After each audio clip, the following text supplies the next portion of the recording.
Good evening, everyone. My name is Tiffany Tilley. I am a member of the State Board of Education, and I'm also the Executive Director of the Southfield Community Anti-Drug Coalition. I wanted to bring a candidates form to you with the candidates, some of the candidates that I am endorsing from Oakland County. I personally think that these are great candidates, that they will represent you well. I know so many times you hear names, but you don't get a chance to put faces to the names. And you don't get a chance to find out about the candidate from the candidate. So I wanted to make sure that you got a chance to hear from them tonight, and you can make your choice on August the 4th during the primary election if you haven't voted absentee already. And if you're still struggling with your absentee ballot, we want you to make the best decision, hear from them tonight, and make sure that you take your ballot to your local clerk and hand it to the local clerk, or put it in the box at the local clerk's office. So we are going to start with introductions. We will start with former State Senator Vincent Gregory. Good evening. It's always good to be here, and I want to thank Tiffany Tilley for hosting this forum. It's really great that it's just before the voting date, and so everybody can hear from us and hear some of the questions hear some of the answers that we have. Again, my name is Vince Gregory. I'm a candidate for Oakland County Sheriff. I've been with and I'll introduce myself. I've been with the Wayne County Sheriff's Department for 30 years. I retired as a detective. I spent 17 years in the union leadership within the Sheriff's Department. I spent 2 years as a state representative, 8 years as a state senator, and 10 years as an Oakland County Commissioner, where I was involved in a lot of the governmental actions on the commission. I sat on the Parks Board. I sat on a Finance Committee, a lot of the different committees. And because of all the different positions that I've held, I feel that running for sheriff would be something that would be a benefit for the county and be a benefit for a lot of the residents within the county, since I've been involved with law enforcement for so long, and also as a county commissioner, county government for so long. So thank you for having me. Look forward to the questions. Thank you. Next, we will have Oakland County Commissioner Janet Jackson.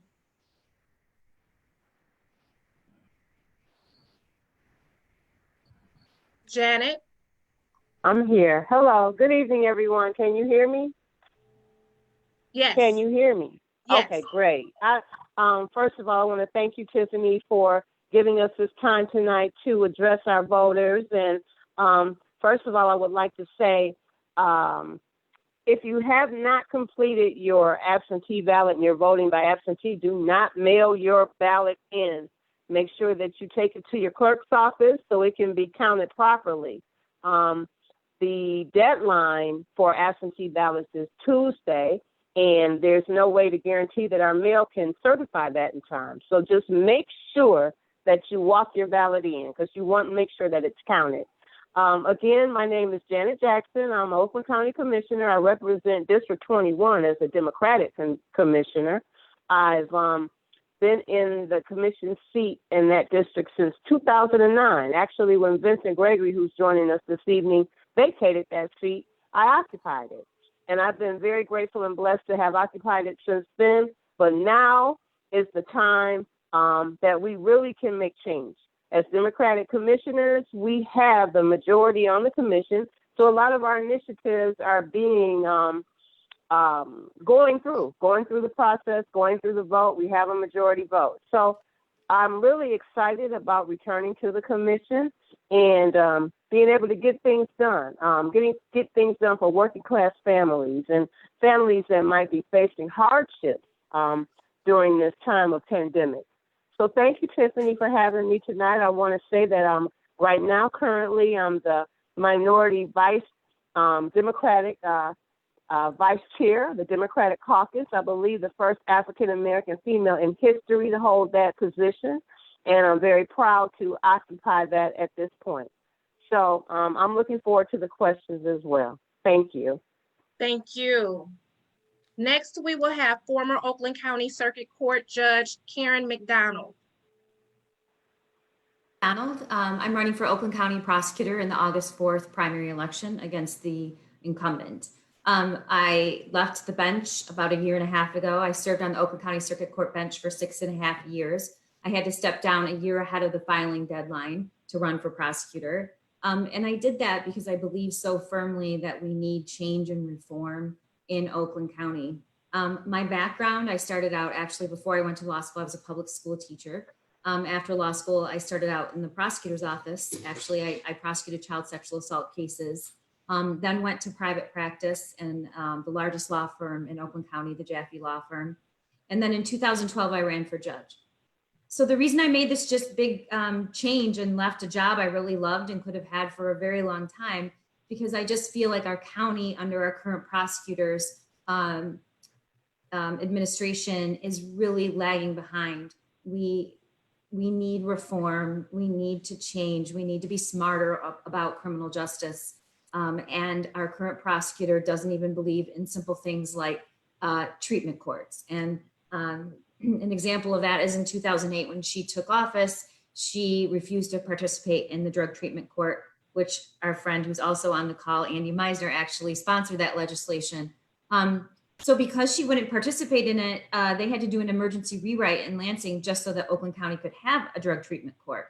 So for 12 years, we're the only county in the whole state that doesn't have a prosecutor that believes in and participates in treatment courts. Drug treatment court, veterans court, I really think we need and want to begin a mental health court. But that's just one thing.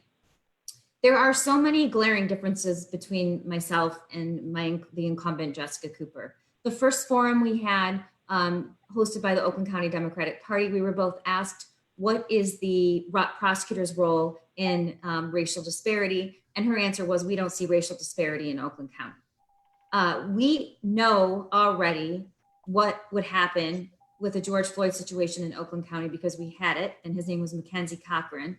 And in 2014, he was an unarmed Black man held down by 3 white security guards, said for 9 minutes he couldn't breathe, and he was killed.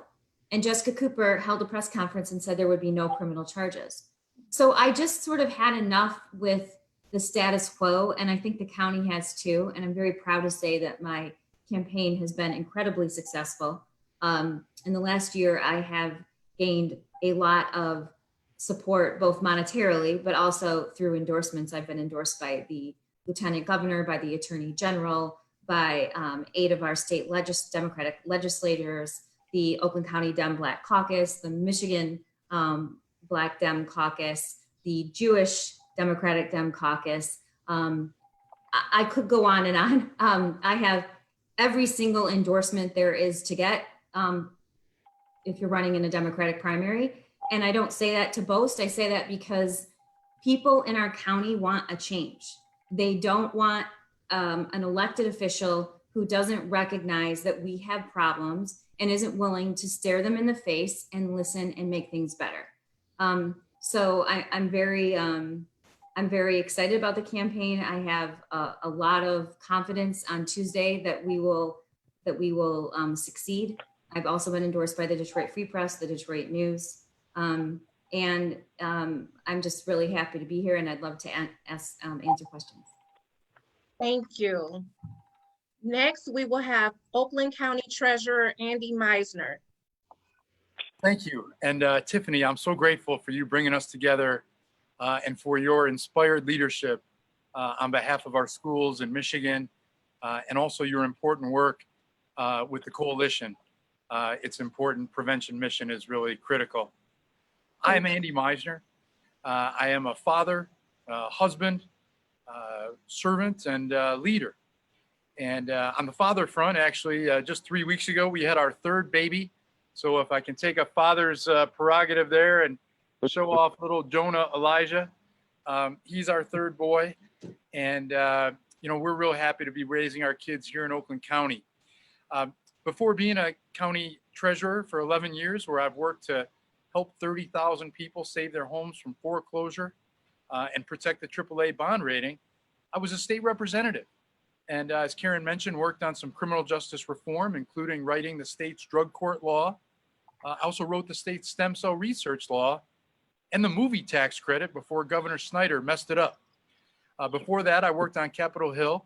I'm also an attorney and have worked in the private and nonprofit sectors. I'm running for Oakland County Executive because I think that we are a great county, but I want to make sure that we expand gender and racial equity. We know that people talk about Oakland County as being a wealthy place, but for too many years, we've talked around some of our communities that have not made it and have been held back. Places like Pontiac and other places like Royal Oak Township, where rates of infant mortality rates among African Americans are much higher than for white families.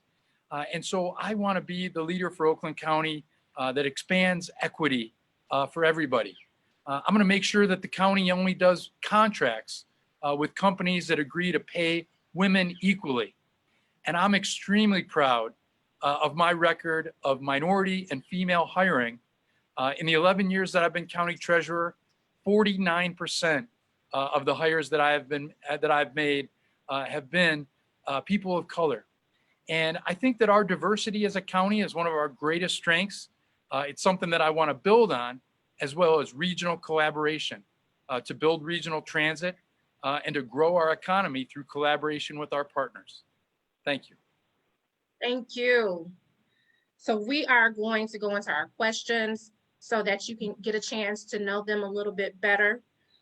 Charlotte is keeping the time for us, so you will hear the timer go off if you go over the time. Question number 1, and we will start with Oakland County Treasurer Andy Meisner. Why did you decide to run for public office?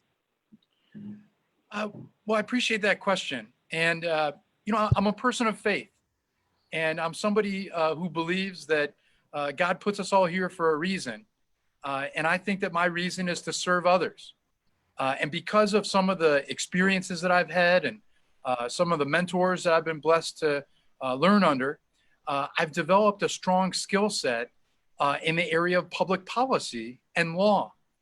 And as I look at Oakland County, and I see that, you know, there has been some really good progress, and appreciate Commissioner Jackson's work on the commission, where we have taken care of some of the low-hanging fruit that we have been deprived of for so many years under L. Brooks Patterson and the Republicans. But I think that there's even more opportunity for us to work together to expand access to healthcare, mental health treatment, and wellness services, to make the dream of college and career education a possibility for every kid, no matter what their zip code might be, whether it's Southfield or Birmingham. I want to make sure that every kid in our county gets an at-bat at life. And if they're willing to work hard, that they get to achieve the prosperity that Oakland County has been known for.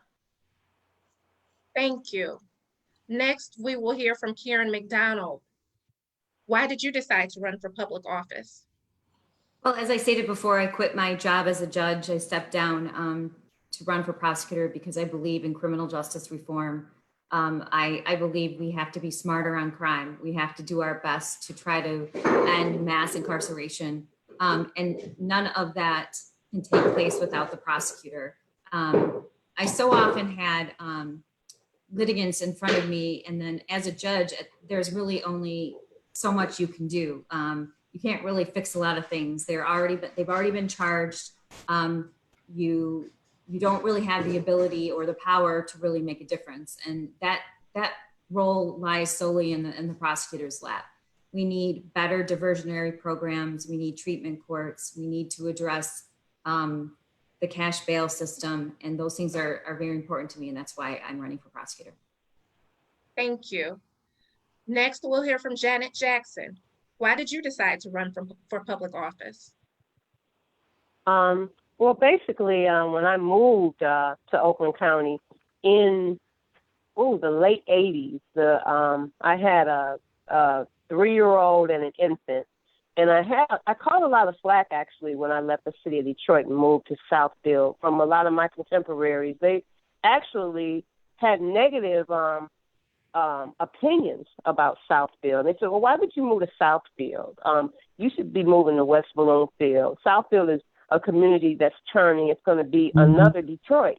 And so I knew right then, because a home is your largest investment, and where you choose to rear your family is very important. And I knew right then that I had to be active in my community as I was active in the Rosedale Park area in Detroit. But then that negative opinion about where I was moving just got to me. And I did not want to Southfield to keep going down a path where people didn't look at it as a viable, attractive community.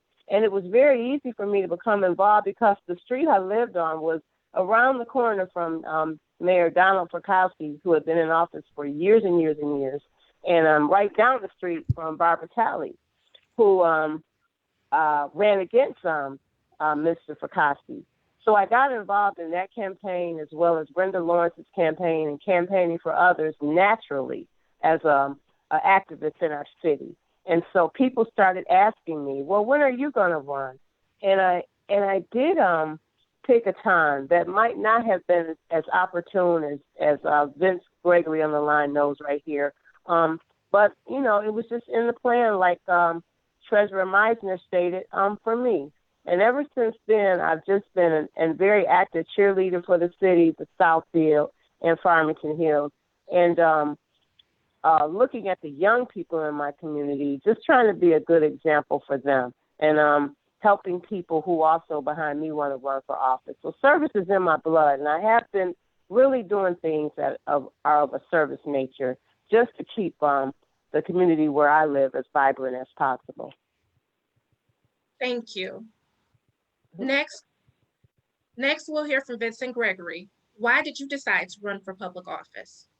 Thank you. That's a good question, and that goes back a ways. I've had a political career for quite a while now, but I think that mine started when I was with the Sheriff's Department. And as I indicated earlier, I was involved in a union as a vice president and a president. And while I was involved in there, we ended up getting involved with a lot of the elected officials. As a matter of fact, one of my first experiences in Lansing was the secondary road bill. I was part of a group that lobbied for secondary road funding for all the sheriffs across the state. That really showed me what we could do if we united and came together. So 5 years prior to my leaving the Sheriff's Department, I was thinking about what do I want to do once I retire. And 5 years before, I decided to run for office, and I ended up running for the Oakland County Commission, and I was elected, and I spent 10 years there. And let me just say, during that time period, we were able to get some things accomplished. We were able to get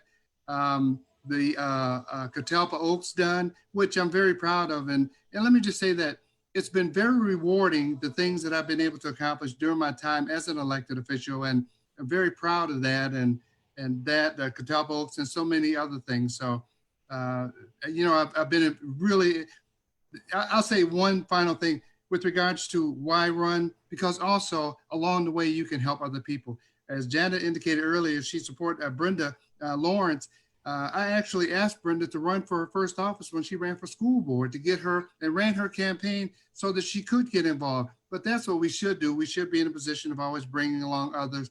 And that's one of the reasons why I ran, and one of the reasons why I'm running now, to be able to help others also.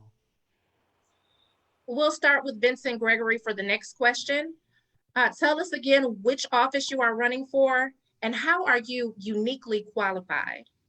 Okay, I'm running for the Oakland County Sheriff's Office. And let me just say that some of the things that have gone on in the Sheriff's Office is, you know, the current sheriff has not been visible in Oakland County as much as I believe that he should be. There are certain areas where you see the sheriff on a regular basis, there are other areas where you hardly see him at all. Now, I think that needs to change. And why am I uniquely qualified to fill that position? After 30 years with the Wayne County Sheriff's Department, and at that time, while I was with the Sheriff's Department, Wayne County was the largest sheriff's department in the state of Michigan. So as they say, I cut my teeth with the largest sheriff's department in the state, helped to balance the budget, bargaining for all the officers. And at that time, the sheriff's union, the deputies union, Wayne County Sheriff's Local 502, were the largest sheriff's department union in the state of Michigan. We had 1,200 police officers and detectives in that union. So I negotiated contracts for them. So they gave me that ability to be able to sit down with elected officials, the late Ed McNamara, county executive, the former county executive Bob Ficano, and current county executive Warren Evans, negotiated contract with all of them. So that gave me a unique perspective and how to deal with contracts, how to be able to balance the financial issues within the department. And I believe that's why running for sheriff would be a natural progression for me to run for sheriff and to be able to help lead that department. Thank you. Next, we'll hear from Janet Jackson. Tell us again your office and how are you uniquely qualified? Well, office is a county commissioner, and the county commission is, we represent the public within districts. And my district is District 21, which it serves a portion of Southfield and Farmington Hills, Michigan. And it's a majority minority district. And as an African-American female, and someone who I could say I've been every woman. I've been married, single, a homeowner, a renter, employed, unemployed, and a current union member. So I represent almost every category of person within the county. I was here and elected to the position in 2009 when we were facing the Great Recession. So I've been sitting in this position at a time when we had to really serve people and help them through financial crises. I saw people lose homes. I know what's coming down the road with the impact, the economic impact of COVID-19. And so right now I'm ready because I've been in a position to help people, look at people where they are, offer resource fairs, and just make sure that we all get through this current crisis together. So this is nothing new. And then also just serving on the commission in a role as a minority on a minority caucus, sitting there trying to get things through when we did not have the votes was very challenging compared to the position that we are in right now, where we sit in the majority and God willing, we are able to secure the majority again after November. We can create real change, as I stated again, change for working class families that I'm very aware of because I know the struggle is real. Thank you. Thank you. Karen McDonald, tell us again the office you are running for and how are you uniquely qualified? Well, I'm running for Oakland County Prosecutor, and I actually think I'm the most qualified candidate in the history of the prosecutor's office. I started out in the prosecutor's office actually prosecuting cases, something our incumbent cannot say. I walked into a courtroom and said, I'm Karen McDonald on behalf of the people of the state of Michigan, and tried cases. I also was a private practice attorney for several years, specializing in complex litigation cases and family law. And I also was a judge sitting on the bench for 6.5 years. So I feel like I'm uniquely qualified and actually the most qualified you can possibly be for this position because I have practiced law in every capacity in the courtroom. Thank you. Andy Meisner, tell us again which office you are and how are you uniquely qualified? So I'm running for Oakland County Executive, and I believe that I'm uniquely qualified because of my experience, which includes work in the federal government as a policy advisor on Capitol Hill, as a state representative for 6 years, serving on the Education Committee. I mentioned I chaired the House Commerce Committee, and as the full-time county treasurer for 11 years. And I think that blend of experience, aside from being an attorney and some of the private and nonprofit experience, I think that uniquely qualifies me. But I also think that my record of accomplishment also uniquely qualifies me because, working to develop good public policy that has helped a lot of people, that's something that we really need in our next Oakland County executive.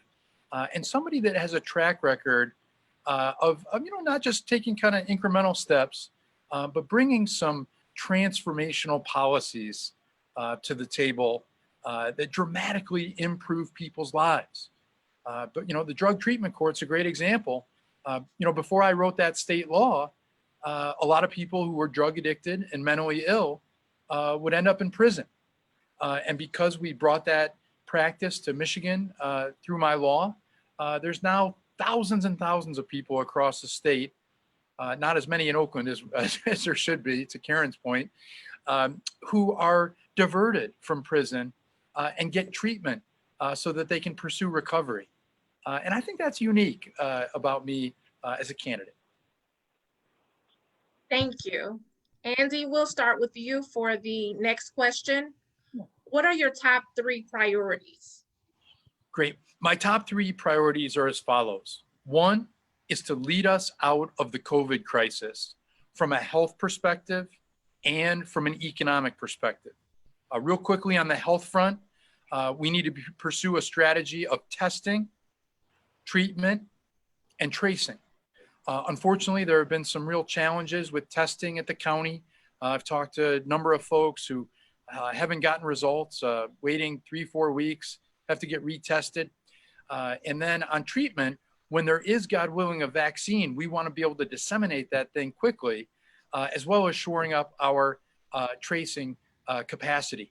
And then on the economic front, in addition to giving money to small businesses, there's a lot of support that we can provide, especially for women and minority-owned businesses, to get through these tough times and on to better days. So leading us out of COVID is 1. 2 is expanding gender and racial equity for all of Oakland County. And then 3 is expanding access to physical health, mental health, and overall wellness services for every resident of the county. Thank you. Next, Karen McDonald. What are your top 3 priorities? My first priority is to work to end this mass incarceration. We incarcerate more people in this country than any other country in the world. And Michigan is one of the highest incarceration rates in the country. And I want to do this by diverting low-level nonviolent offenders, creating first offender programs, supporting diversion and treatment programs. It's critical. 2, we need to address the racial disparity that occurs every day in Oakland County. We know from the limited data we have available to us that the conviction rate for people of color is much higher than the percentage that they make up of our community. And the only way to do that is to be completely transparent about who the prosecutor's charging and what they're charging them with and which warrants they grant charges on and which they don't, and what is the gender and race of those people. That is critical if you really want reform. I think we need to give prosecutors discretion to reduce or dismiss cases. I think the office should reflect the people that it serves. So we have to have minority assistant prosecutors. So often when I was a judge, I would look at my litigant who was African-American, and I looked around and there was a white judge, a white defense attorney, a white prosecutor, a white clerk, and a white sheriff's deputy. And it's not shocking that people don't feel like they can get a fair shake in that system. So those are some of the top priorities I have, as well as treating kids like kids. Thank you. Janet Jackson, what are your top 3 priorities? Okay, the number 1 priority right now is addressing the COVID crisis in ways that ensure that my constituents and our residents don't lose everything, that they are able to maintain their homes and maintain food on their table, and just the money that we've gotten through the CARES Act funding, that it is distributed in a way that it touches people, that people know how to get money for their needs to help ensure their businesses stay afloat and that their households are taken care of. I also would like to ensure that our new diversity and inclusion director who has come in is able to look at our systems look at the systems that have been in place in Oakland County before it became the diverse place that it has become now. Systems that were created even before L. Brooks Patterson, because we know that the systems are what really, really inflict racism upon people. So we have to look at our systems and the policies upon which we can change them. So that's going to be very important, especially our employment system at the county. We need to make sure that we look at implicit bias across the county in employment and also within our law enforcement communities as a way to address some of the systemic racism that people are protesting against right now. I think it's very important that we create policies to address that and those issues. So this is a moment in time in history that, we have to. We can't turn back. I mean, we've been in this place too long and before. So the third priority that I have really is to keep people engaged, keep people's voices at the table, make sure that we operate as an open system. A lot of times, we do things, and I could just say that sitting on a board of OSA, a community action agency, there is need. There are voices that feel like they aren't at the table, that I want to make sure that they feel part of the county, and they are able to secure some of the opportunities that we can provide. So those would be my top three. But there are many, many, many more, and they're ever evolving. As we see, the governor was going to fix the damn road. But now, her focus is fixing this damn COVID. So we need to just ensure that we're also very, very reactive to what's currently going on, but being proactive at the same time with a strategic message and operation. Thank you. Thank you. Vincent Gregory. Well, thank you for the question. One of my first priorities is increasing the presence of the Oakland County Sheriffs throughout all of Oakland County. As I indicated, currently the sheriff is, now they do have communities that they, and we understand that, but there's the rest of the county that may not even see the sheriff's office. And yet the sheriff represents all of Oakland County. So even if it's a pass through, I would hope that certainly as a sheriff, I would make sure that different events that these communities have, that the sheriff would take the time out, I would take the time out, and my staff would take the time out to come out to some of these events and participate in these events so that the community would get to know who we are as a sheriff's department. So if something, God forbid, happens in that community, we won't be a stranger. We won't be the first time that we show up. The second thing is inclusivity and representation. Currently, there hasn't been a woman promoted to the position of captain in the Sheriff's Department for 20 years. Yet we've had women lieutenants. So those lieutenants, once they get to that position, it's a glass ceiling for them. Once I become sheriff, that glass ceiling will be broken, and I will be promoting a woman to the rank of captain and possibly to other ranks higher than that. But certainly there will be inclusivity of all women included in the department, in the structure, to be able to help to make it a better department. But also, when it comes to diversity within the department, I want to make sure that the Sheriff's Department is reflective of the community. We should be reflective, as Mr. McDonald spoke about, we should be reflective of the community that we serve. And then the final thing is community policing. I think, as Janet Jackson talked about, community policing and means to be able to get into the community.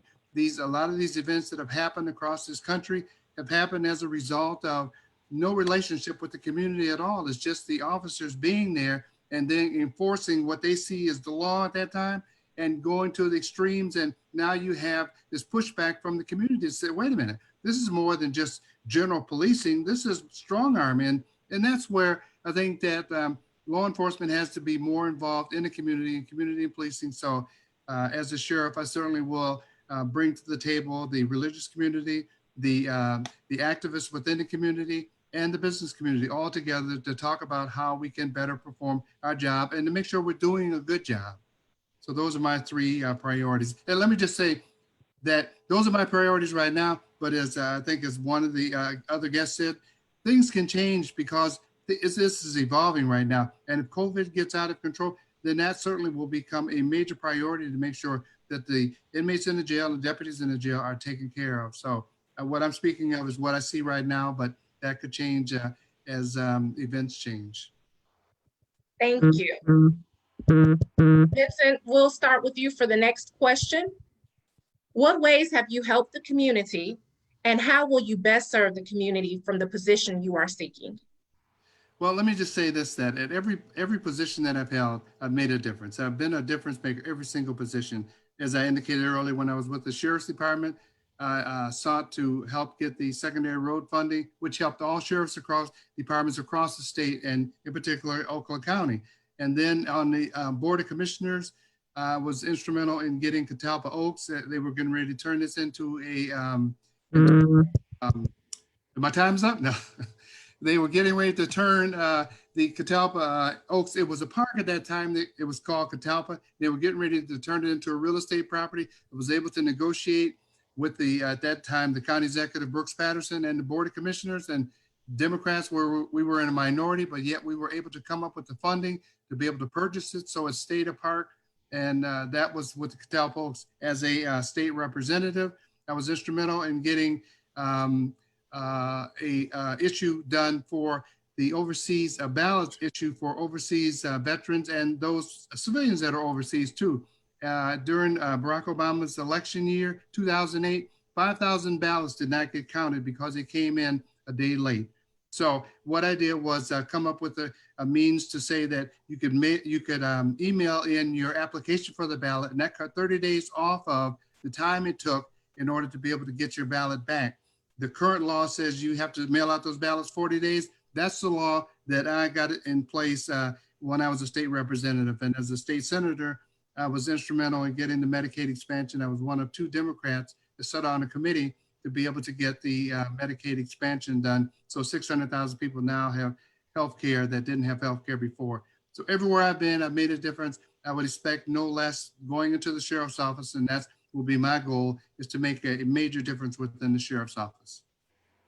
Thank you. Janet Jackson, what ways have you helped the community, and how will you best serve the community from the position you are seeking? Well, I feel one of the best ways that I have made an impact and helped the community was being a founding member of the Human Trafficking Task Force, because, the county commissioners operate within districts, and city of Southfield, the west end of the city of Southfield, especially because we have a lot of lower, older, small hotels and motels, basically, along the 8 Mile border, which we know is Detroit's red light district. And we were having a higher incidence of human trafficking and stings in the city of Southfield than anywhere in the state. And I grew up in Detroit along 8 Mile Road. So it was a problem that I witnessed even as a child. Sometimes our lives will lead us into our direction and things that we need to look at. And I knew that I did not want to continue to see this happening to young men and women. I mean, it's a serious crime, and the task force is in its 5th year. I want to say, wow, maybe the 6th year of operation now. And we have a collaborative group that represents people that touch survivors. I don't want to call them victims, that we help heal and help make whole. So I think that that's something that is very important and will be long lasting. It's not just important to the survivors' lives, but also to the economic condition within Southfield, along that border, even in the Farmington Hills, because when you have older motels that become havens of illicit activity, people don't want to bring their families there for family reunions, and then they become dilapidated, kind of like what we saw happen to the 8 Mile Greenfield area. So I think that was very important and very lasting. And secondly, is the hiring of our new diversity and inclusion director for the county, the first one we've ever had one in history. I had the pleasure to meet her last week, and it began with an idea of mine after a comment that the late L. Brooks Patterson made about rather, he preferred joining the KKK than become part of a regional partnership, because of his dislike to work with the city of Detroit. So I feel as though those would be lasting impacts to our community and our people in Oakland County and in my district. So I feel that work was very important. Thank you. Thank you. Karen McDonald, what ways have you helped? Go ahead. Prior to taking the bench, I was a shareholder at Jaffe, and during that time, I served on boards, the Women's Justice Center in Detroit and Starfish, which is an organization that's mainly focused in Ypsilanti. But since I took the bench, I serve on the Human Trafficking Task Force when I was a judge. I currently serve on the Foster Care Review Board, the Youth Suicide Prevention Task Force in Oakland County. And then I'm really proud to say that during my time on the bench, I created a training program for all the court employees who deal with petitioners who come in to get personal protection orders. We need to do a better job treating domestic violence victims in the appropriate way. And there just was no training program whatsoever. So you have, very young law clerks who have no experience whatsoever interviewing domestic violence victims and petitioners in the hallway. So I made it a point to attend really good, rigorous training programs in the country, and then brought that back to the court and created a training program. So I'm very proud of that. And honestly, one of the biggest community involvement lifts has been a room mom in my kids' classrooms. If you've never had to be a room mom, it is not easy. So I'm very involved in my kids, have been in my kids' education. Nice, thank you. Andy Meisner, what ways have you helped the community, and how will you best serve the community from the position you are seeking? Well, I've tried to help the community in a number of ways. I have served on a number of boards, including Orchards, Children and Family Services. That Michael Williams, the leader there, they do a great job with foster care and adoption. Been also on the board at Habitat for Humanity of Oakland County, helping to make the dream of home ownership a reality for everyone. And I also, I coached my kids' sports. I've coached every one of them, and got a group of kids that have been with me since little t-ball and soccer for the 3-year-olds. We're sad to not be able to doing it right now, but we look forward to getting the teams back together soon. And I would just say that in my professional roles as state representative and as county treasurer, I would key in, I think, on one of my focuses that's been very community-based as treasurer has been helping people save their homes. I came in during the mortgage foreclosure crisis, and we joined and helped build a regional partnership to prevent mortgage foreclosure and tax foreclosure. And I think that our work helping to keep people in their homes is something that I think is very beneficial for the community, protects neighborhoods, property values, and also taxable values, and also involved in our place of worship, which we think is a really important way to be engaged in the community as well. Definitely. Thank you. We're going to start with you for the next question. Tell us, what's your leadership style, and how will you best serve your constituents? Well, I would say that my leadership style is collaborative and focused on what I call integrative problem solving. And in other words, win-win problem solving. A lot of times, when you have two parties that see things differently, you just say, well, I want this and they want that. But what I've been able to do as a state representative and as treasurer and in a number of other arenas is to take the time to listen to people and really understand, like, what is their concern and what is their objection, and to figure out if there's a way to find a solution where both sides win. And, one example of that is in the area of regional transit. We've tried and failed to build a regional transit system. And, instead of just trying to kind of guilt the other counties into doing it, the approach that I've taken is of talking to the communities that have opposed it to find out what's that opposition about, and to find common ground. And so that's the leadership style that I bring. And that's the leadership style that I've demonstrated during my 16 years in public service. Thank you. Karen McDonald?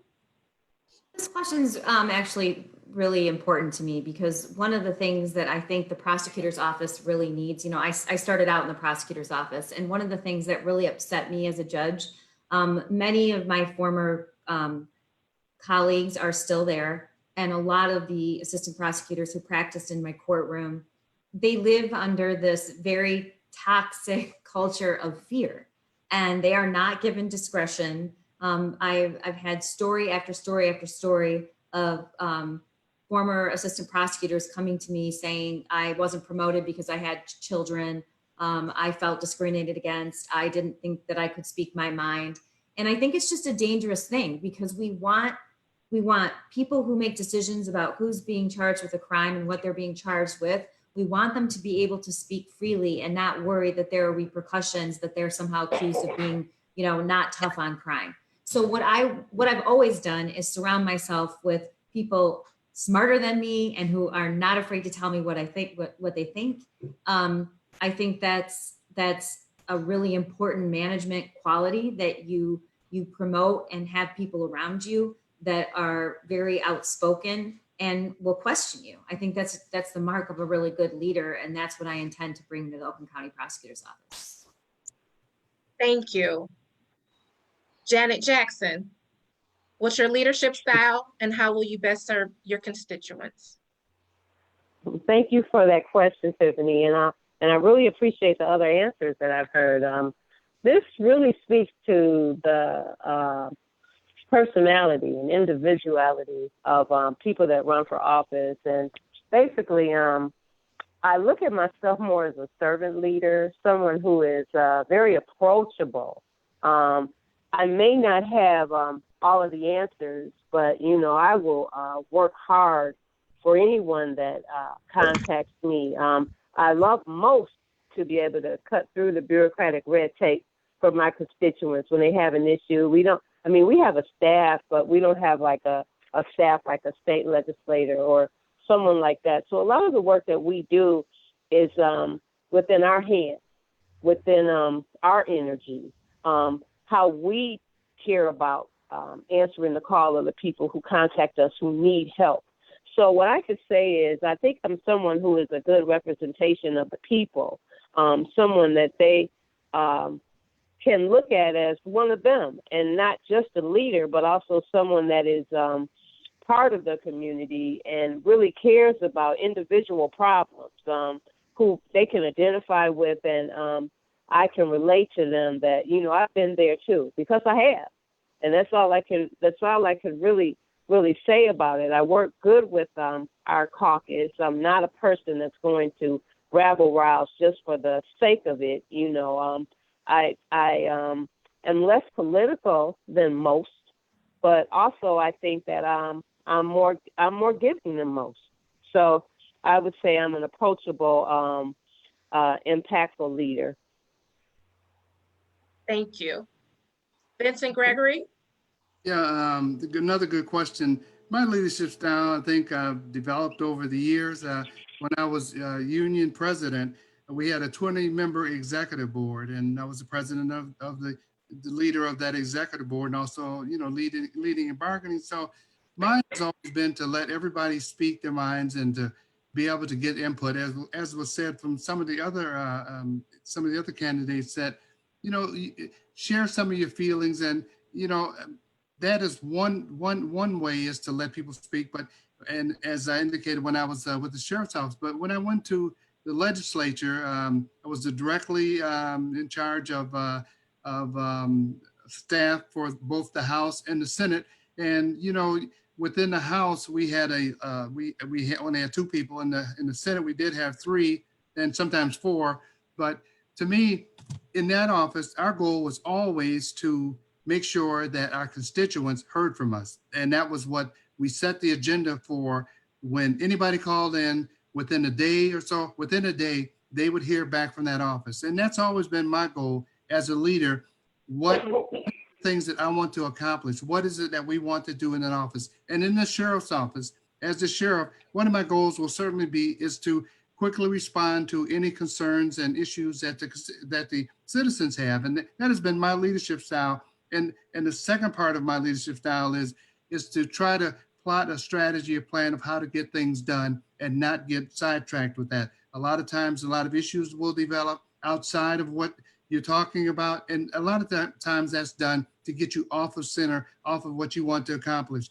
And for me, we have a lot of communities that need some help. And in those communities, the goal is to try to get them some help to get things done and not get sidetracked by a lot of other issues. And that has worked well for me. And that's what I will continue to do as the next Oakland County Sheriff. Thank you. We're going to have you go next, Vincent. There's been so much going on in the world today. Yeah. We have Black Lives Matters, and we've made a lot of strides as African Americans. We have far to go still when it comes to equality, and as well as other races in this country. Right. What will you do to bring diversity to your office? Well, as I indicated, and I'll start out with, of course, the big thing I want to accomplish first and foremost is because of the lack of women in the leadership role, I want to certainly promote a woman into a leadership role to bring that into the department. That will be an easy thing to do. As far as the bigger issue of diversity and specifically minorities, to make sure that we have the that the Sheriff's Department reflects the community that we serve, which is Oakland County, that you have diversity.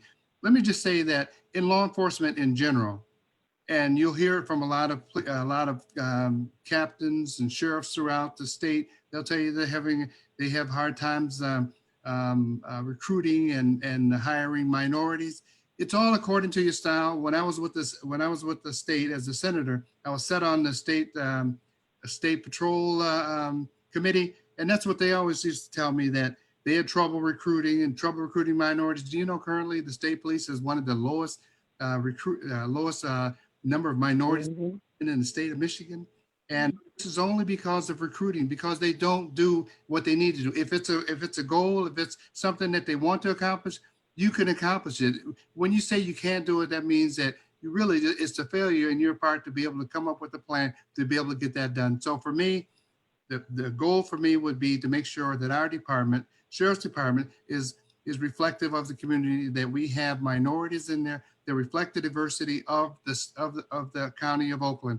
And I will work to make that happen. And I don't want to take a lot of time, but one of the ways that I will do that is certainly recruiting. As you recruit, you must have a minority in that recruiting role with your other recruiters to be able to reach those areas, to get to those people, to recruit the minorities, to be able to talk to them, to be able to encourage them to join the Sheriff's Department. So I've got some ideas of how to do that, how to bring minorities into the department. And once I'm the sheriff, I think that people will see that and they will appreciate some of the things that I've brought forward that we haven't been doing over the years.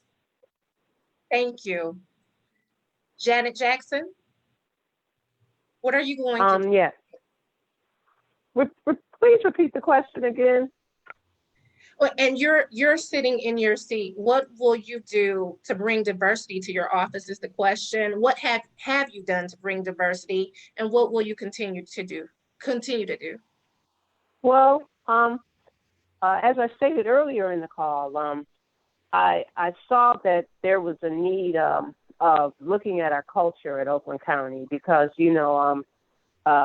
Brooks Patterson, even though he steered our county toward fiscal success, he seemed to have a little bit of indifference to Southern Oakland County and the African American population, the city of Pontiac being really recognized as the county seat. But times have changed. And just calling for looking at Kalamazoo County and Washtenaw County and the work that they did toward bringing forth officer of diversity and inclusion. I knew that it was needed, and the fight for it did not occur with his passing, and the executive office changing into a Democratic run operation. And so I really want to just stay in tune with those efforts, even in how we are looking at economic development and people that try to contract and become vendors with the county have been reaching out to me. People who have been employed with the county, who had careers that were thwarted, and I'm talking about Black people. And when we address diversity, when we address diversity, a lot of times racial equity gets lost in the process, and we have to ensure that African Americans are really brought to the table. And I feel like that's part of my responsibility, representing a majority minority African American community. And so I will be there at the table to ensure that those efforts are highlighted, and I engage myself in that process, because we have a lot of work to do. We have a lot of history and a culture at Oakland County that really needs to be addressed and refined. Thank you. Thank you. Karen McDonald? Well, I addressed it earlier, and I feel very strongly about that. And I actually have had a lot of conversations with groups that represent people of color. Look, I'm not gonna lie. It's not easy to recruit diverse candidates in the prosecutor's office. It just isn't. I mean, it's difficult to recruit diverse candidates even in a large law firm where your pay is really high. But I'm very committed to it. And I've had many leaders in Pontiac look at me and say, oh, don't worry, we'll bring you the candidates. So I intend to recruit heavily in communities of color, because I believe strongly that the office should represent the people that it serves. Thank you. Mm-hmm. Andy? Yeah, well, the way that we've achieved diversity in the treasurer's office is that every single hiring decision and every single promotion decision is always made with a filter of expanding equity.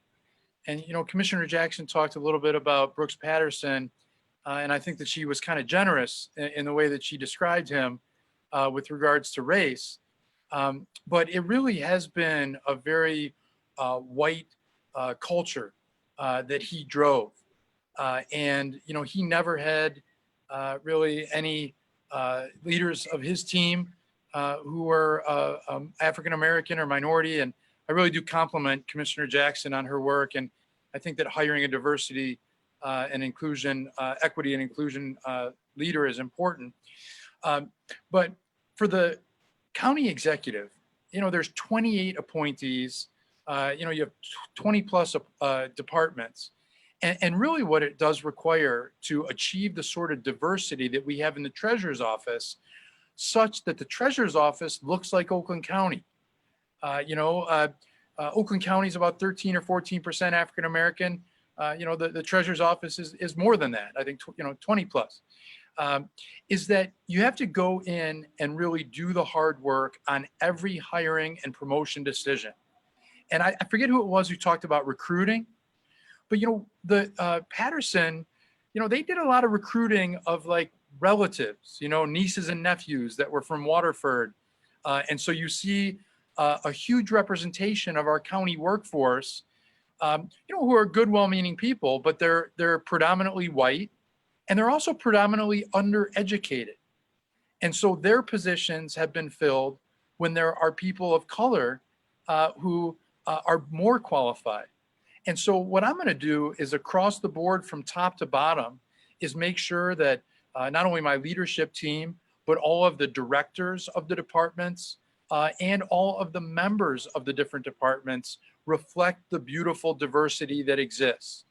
And, I've gotten in a little bit of hot water about this, but I've been very plain spoken in calling out Brooks Patterson's attitudes for exactly what they were, which has been racist, misogynist, and anti-immigrant.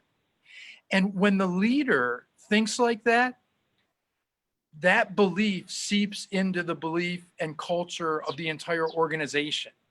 And so the reason why I've been so plain spoken is I think we have to root that out and really kind of start afresh.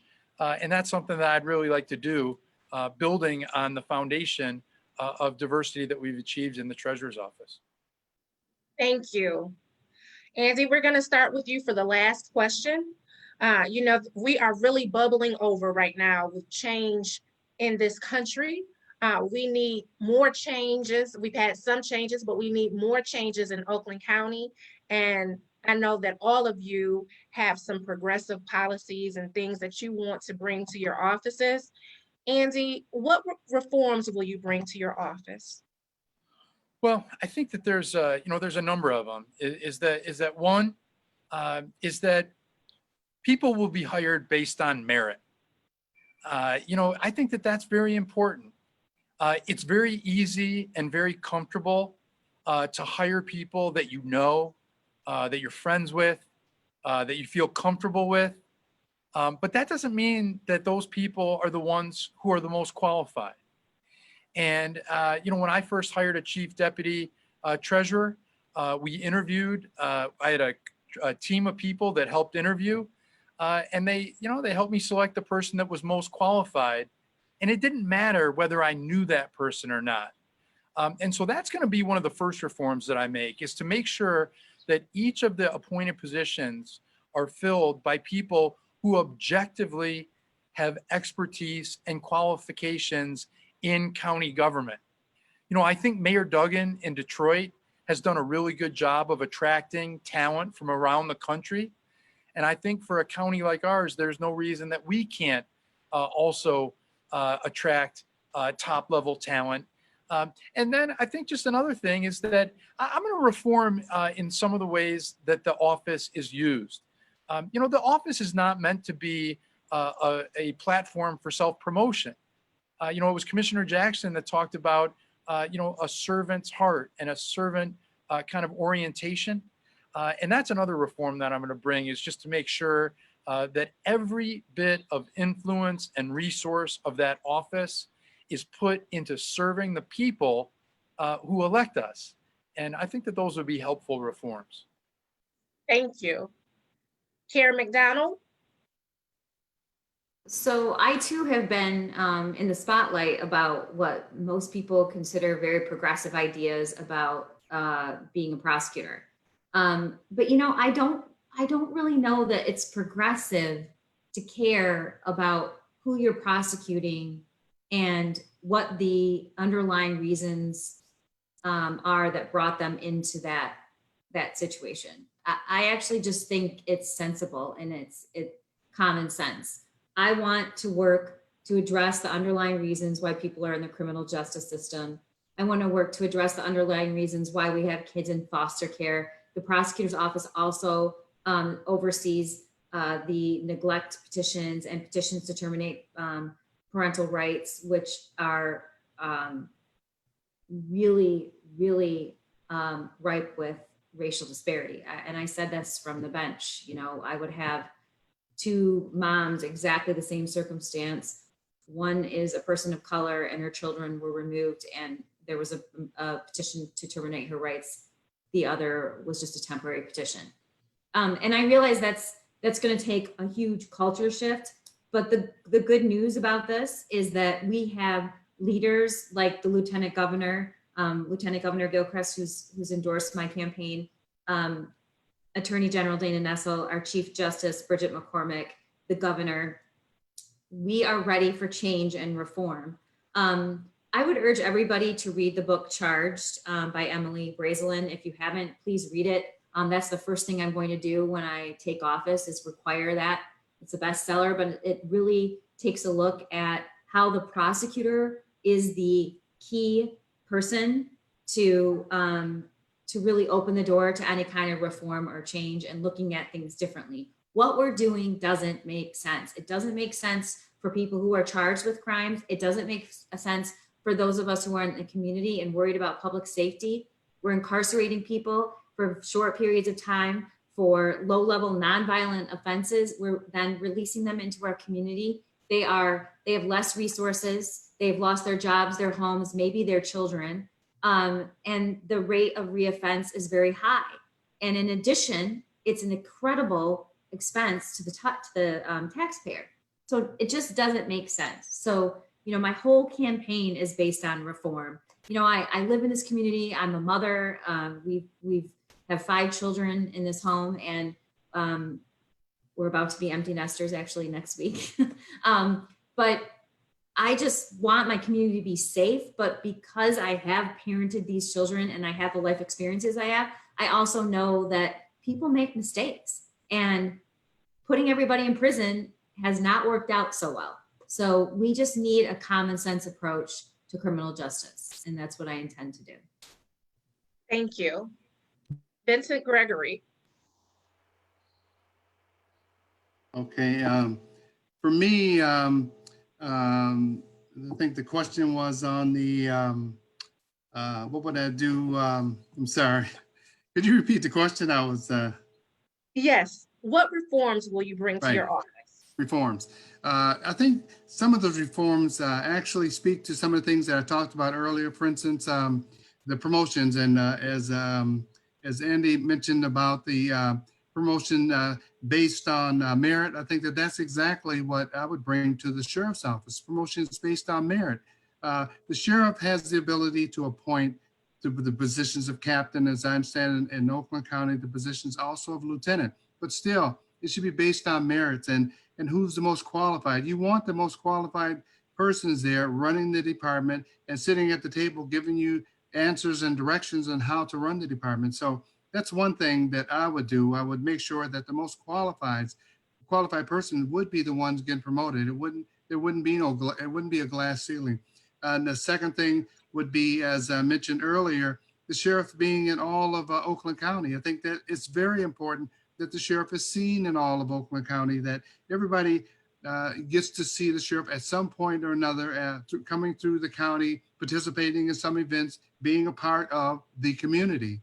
And then the third thing that I think would be important also, as I indicated earlier, would be community policing, that we actually take a step forward and actually look at having some of our officers getting out of the patrol car and actually walking in some of the areas. So the residents will get to know the officers. So if an incident was to happen, they would know who the officer is, and the officer would have an investment, more of an investment in the community.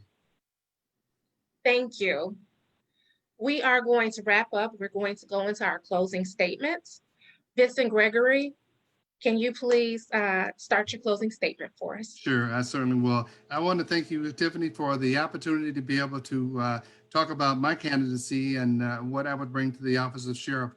I would ask all your residents to remember, if you have a ballot that you haven't turned in, please bring that ballot to the clerk's office as soon as possible. If it's possible not to, if you can do it tomorrow, that would be a good time to do it. I would suggest don't wait till the last minute, the last day. You never know what the lines may be, even to drop your ballot off.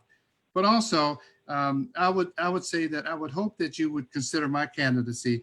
And I've been endorsed by by several elected officials, the mayor of Farmington Hills, Vicki Barnett, the mayor of the city of Southfield, Ken Cyber, the mayor of Oak Park, Mary McClellan, the current county treasurer, Andy Meisner, the current moderator and State Board of Education, Tiffany Tilley. I've had a lot of people that have joined our campaign, and that's just to name a few. Also, some of the labor groups, the UAW, the MEA, the AFT, the Carpenters and Millwrights. Those are just to name a few of the groups that have supported me. I would hope that the residents would look at, and if you go to www.vincentgregory.com, you'll see a lot more of the people that are supporting me. But I hope that you will join with them and support me when you cast your ballot for the Oakland County Sheriff. Again, my name is Vince Gregory, and I would love to have your vote. Thank you. Thank you. Janet Jackson.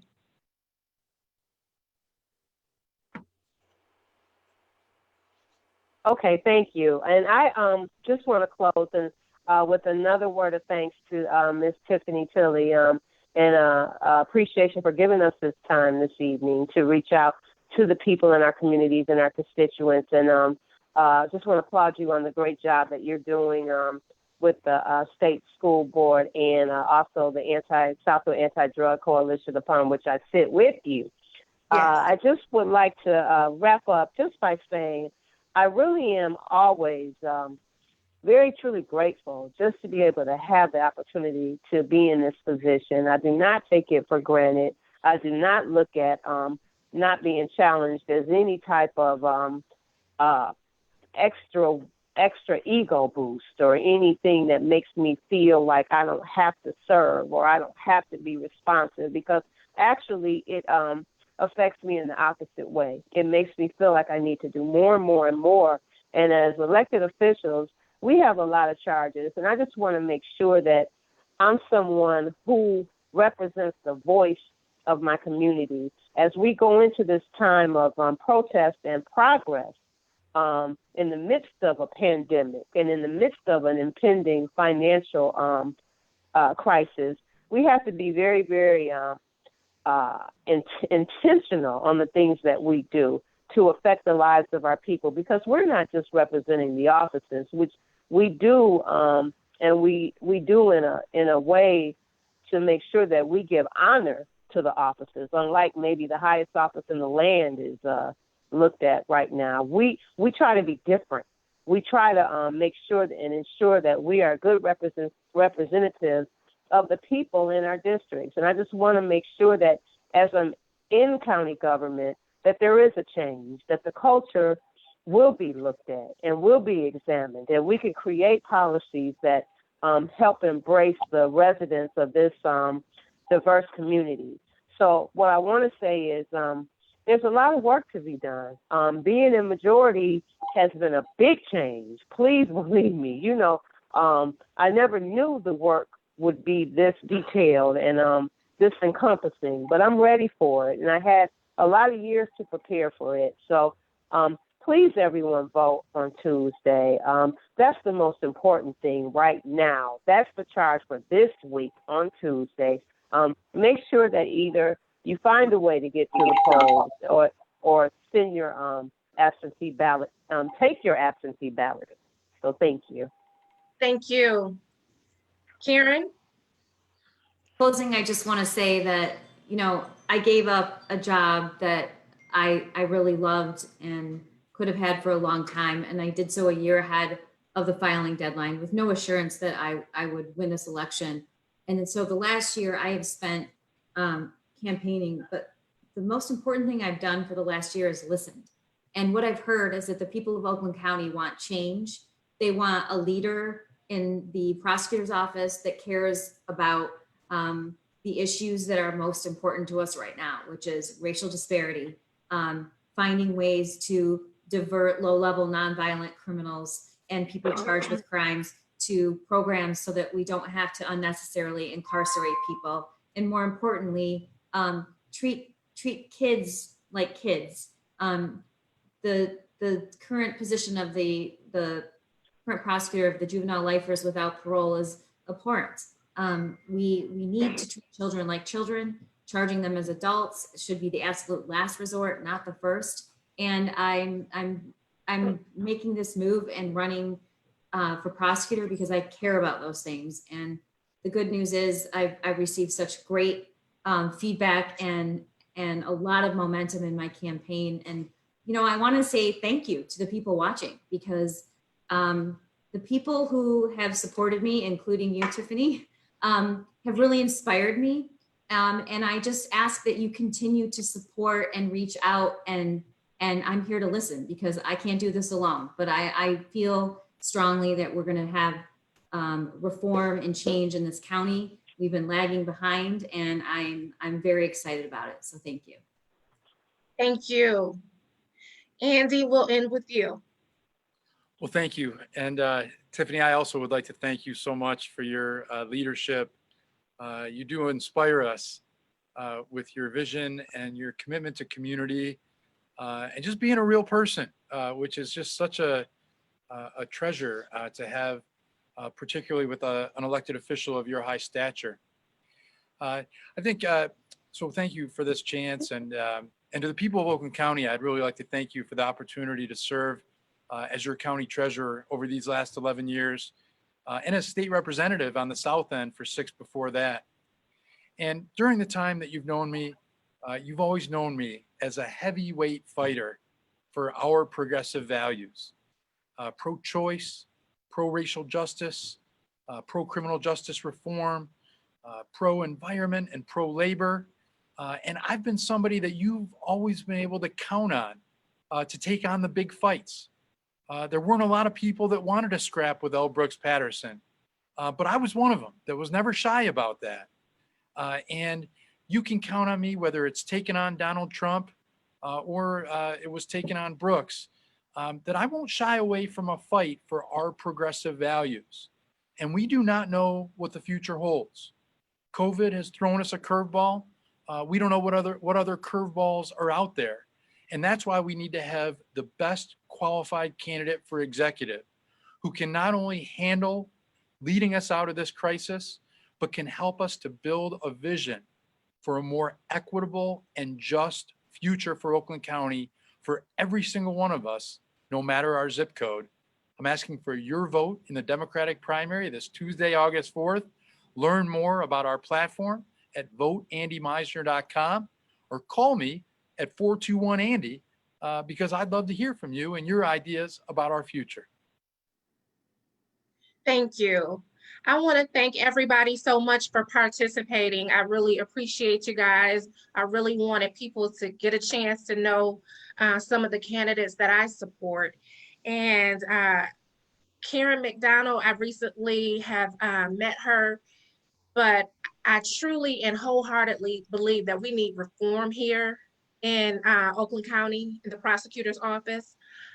Vince, Andy, and Janet, I have known since I was a young Dem. And I just really appreciate the passion that all of you have for public office and being public servants, and really caring about the community and really caring about the work. So again, thank you. Thank you to everybody who watched. This was a great way to help you get to know the candidates. Don't forget to vote August 4th. Thank you.